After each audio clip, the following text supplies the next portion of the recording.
So here's our second video for the unit A Global Age. We already saw the first one on an age of exploration. And now we're going to pick up to Spain's role in the age of exploration and how exploration helped create Spain to become a global world superpower. So this is Spain built an empire. You received a PowerPoint hard copy in class. There's also a file in the barn if you want to go along with that.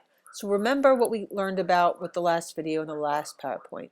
Why people were motivated to explore, how the Portuguese led the way. Now we're going to talk about Spain. So we all know since kindergarten about the voyages of Columbus, how he was an Italian, but he was sailing for Spain for King Ferdinand and Queen Isabella.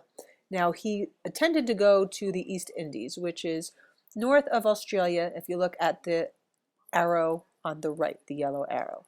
So he thought if you sailed west from Europe and went across the ocean, you would end up in the Indies, which makes sense. However, they didn't know about this huge landmass called the Americas being in the way, and that ruined everything, right?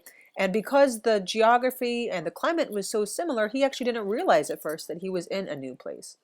But he noticed there was lots of other islands there, and he went to other ones to find gold or whatever good things there was to be found. He went back to Spain. He said, hey, there's some cool things here. So they financed 3 more trips, not just the one we all know about with Nina, the Pinta, the Santa Maria. So lots of islands in the Caribbean were colonized under the Spanish flag. Makes sense why a lot of these islands speak Spanish now, right?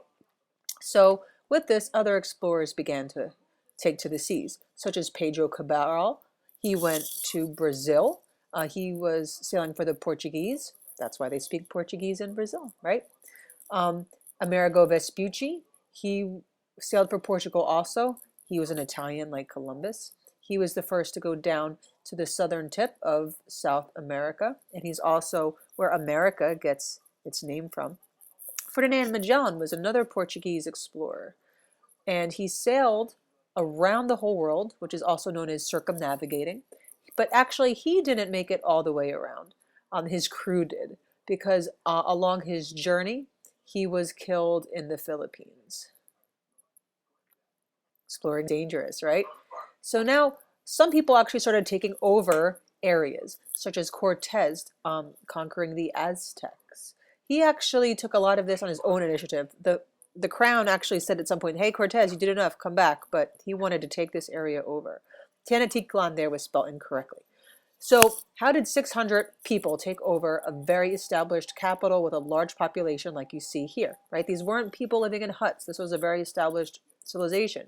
Their emperor, Montezuma II, he helped the Aztecs rebel and throw out Cortes, but eventually the Spaniards came back in 1521.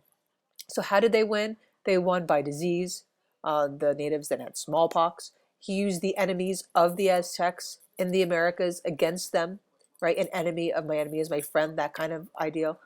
Also, they had much superior weapons, right? You can't fight gunpowder if you have, bows and arrows. Now, Pizarro, he on the other side of the Americas, right? This is not Mexico. This is the West Coast. He subdued the Incas. They kidnapped their ruler Atahualpa.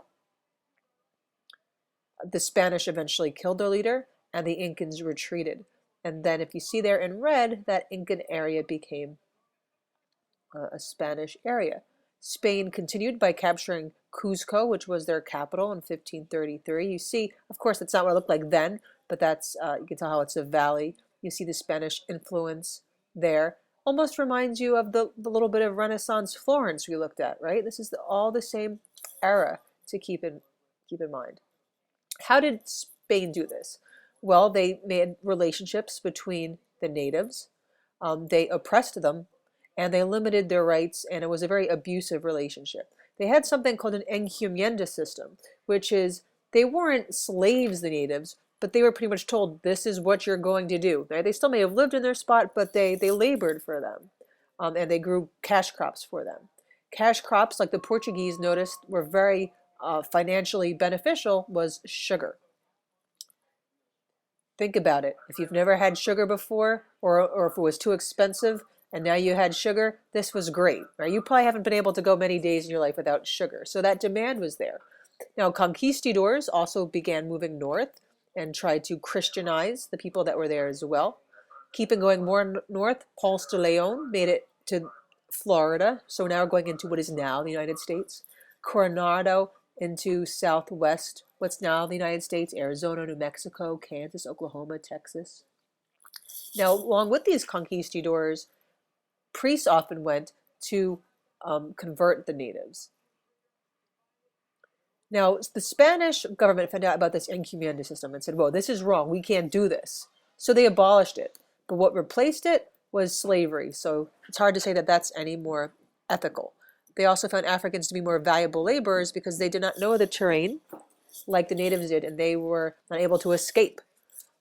Many natives were fighting the Spanish rule. They didn't just say, hey, take us over, right? An example is 1600, Pope led a rebellion against the Spanish. And at first, it was very successful. My daughter wants to talk to me, so I'm telling her we're not going to be much longer. So this is where we're going to pick up next class, how this all continues. Okay, so now she's letting me finish this. She has dancing school in a few minutes, and she has a new pink tutu to wear tonight. Very exciting. Okay, so tonight's right side. You're going to make another timeline like last time, but this time you want 10 events. There's a lot of years on this PowerPoint if you go through and look. Maybe you have to Google one thing if you're missing something. Today's password is pink tutu, and apparently there's a subtitle text here. All right, bye guys.